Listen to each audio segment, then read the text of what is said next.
There are places that remember you, even if you can't remember them. Platforms without tracks. Clocks that wait instead of move.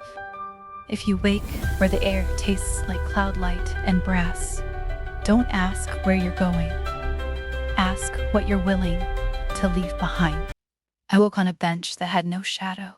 The light came from everywhere at once, honeyed, gentle, as if dawn had learned patience. I had the feeling of having traveled without moving, the way you do when a dream continues after you open your eyes. Above me, a brass clock read 12:01. The second hand rested on nothing, stubborn and calm. The loudspeakers hummed in a language of electricity, the not yet of an announcement. Cloud lay where ground should be. The platform floated, or else the fog pretended to be a floor, until belief hardened it under my feet. I tried to remember how I'd arrived, and found only the taste of metal and rain. The bench was engraved with a name I almost recognized. I traced the letters. They warmed under my fingers like breath on glass. The chime sounded again. 3 notes that felt like a question. No answer came. A man stood at the far edge of the platform, hat in hand as if the sky might be impolite without it. He held a ticket that had been folded and unfolded so often the paper had learned his hands. Where a name should have been printed, there was a pale blank, like something erased but not forgotten. "Have you been waiting long?" I asked. "Since the last bell," he said with the politeness of someone who doesn't want to startle a bird. Or maybe the first. Hard to tell. I checked my pockets out of a reflex as old as leaving. Empty. When I looked back, the man was watching the cloud line the way sailors watch a horizon, as if the world below might turn itself over and show its better side. "What are you waiting for?" I said. "Permission," he answered. Then, softer, to stop pretending I still need it. The brass clock did not correct him. Intercom speaks out. Now boarding. Platform. Almost unheard.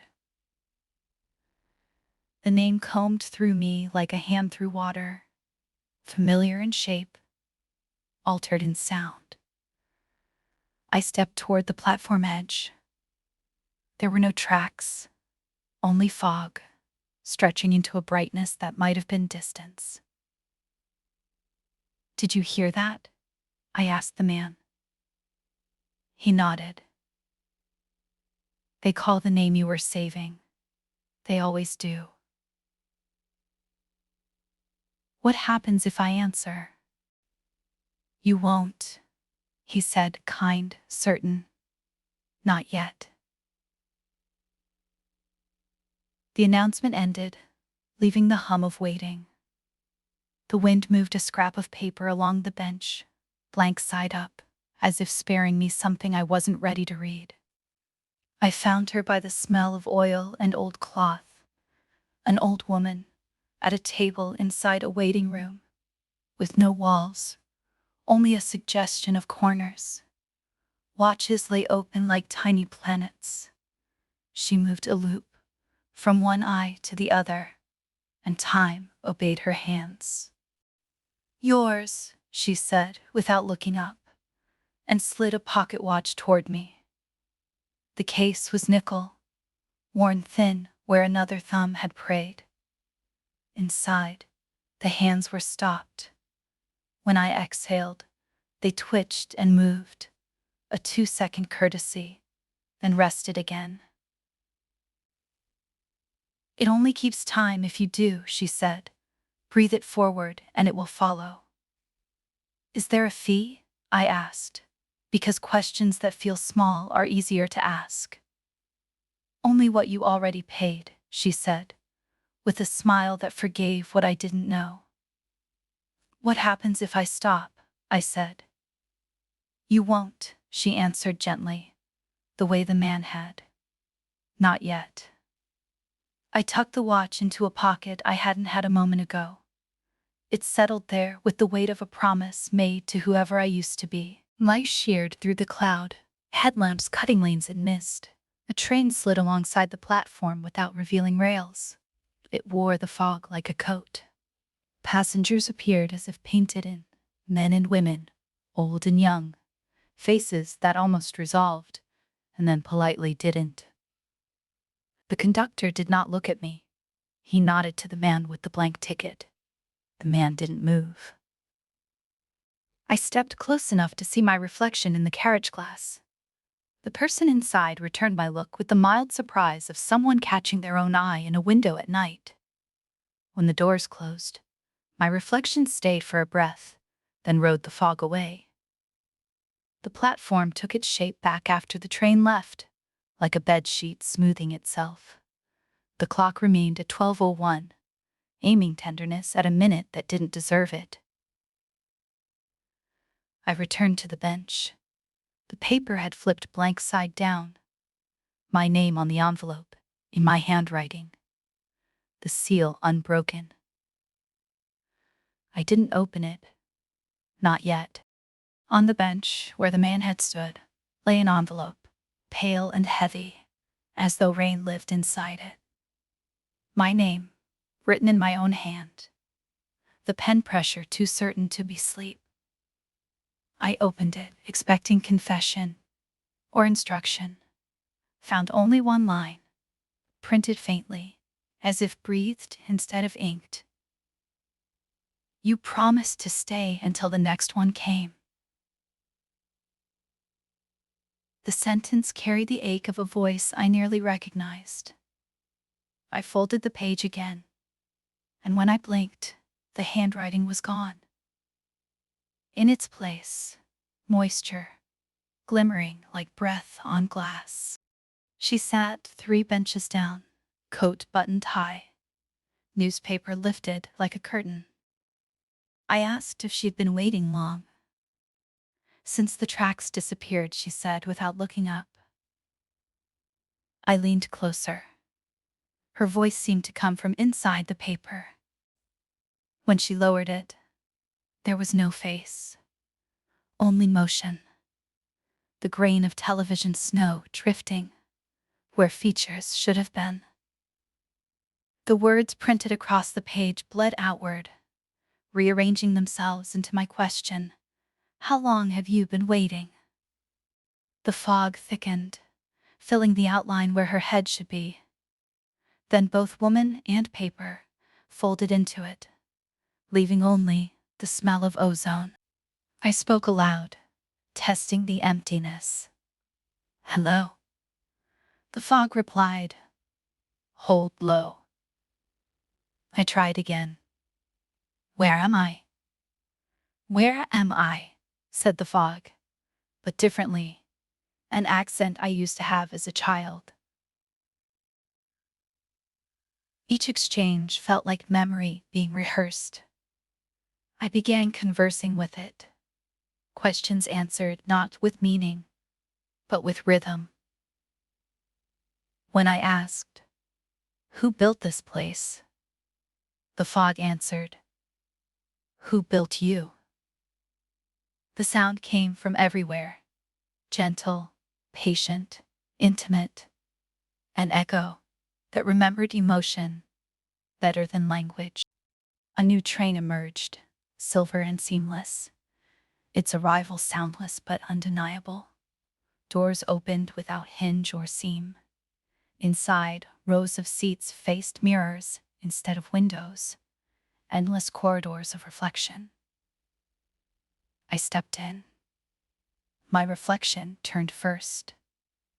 It smiled, not cruelly, just knowingly, and whispered, you're not late. You just never left. The cabin filled with light that had weight. The mirrors rippled like disturbed water. When I blinked, I was back on the platform, alone, breath fogging the air. The brass clock still read 12:01, but its tick matched my heartbeat now.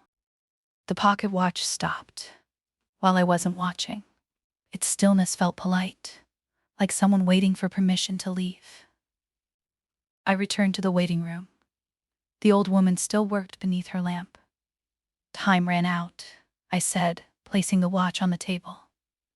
She didn't look surprised. "It doesn't run here," she said. "It rests." The lamplight flickered. I saw the inside of her wrist, small brass cogs turning slowly under thin skin. Her pulse clicked in sync with the ticking that filled the room. She opened her chest with the ease of someone loosening a coat. Inside, gears turned, hundreds of them, each engraved with a name. Some were missing teeth, others shone new. "I keep what people leave behind," she said. "Moments that forgot where they belong." One gear near the center bore my name. She lifted it carefully, blew the dust away, and smiled. "Yours isn't done yet." When I stepped back onto the platform, the fog had thinned. The bench remained, the envelope still resting there. I opened it at last. The words appeared slowly, blooming in the condensation. "You can go when you stop asking where." For a long moment, I simply breathed. Each exhale pushed the fog farther back. Each inhale invited it closer again. With every breath, the clock's hands trembled. I folded the paper, placed it in my pocket beside the watch, and looked up. There were no rails anymore, only light, suspended like dust over water. But I could still hear the chime. The final train came without fanfare. It was smaller than I expected. One carriage, glass sides, light inside like candle flame through frost. The doors opened not outward but inward, like a breath. I stepped forward. The floor beneath my feet felt less like metal, more like reflection. I looked for a seat. Every window showed a version of me, sitting already, looking out. Each one breathed in time with me. The chime sounded once more. For the first time, the clock moved one tick forward.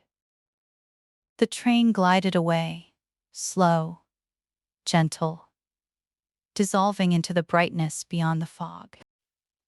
Now arriving. No, not arriving.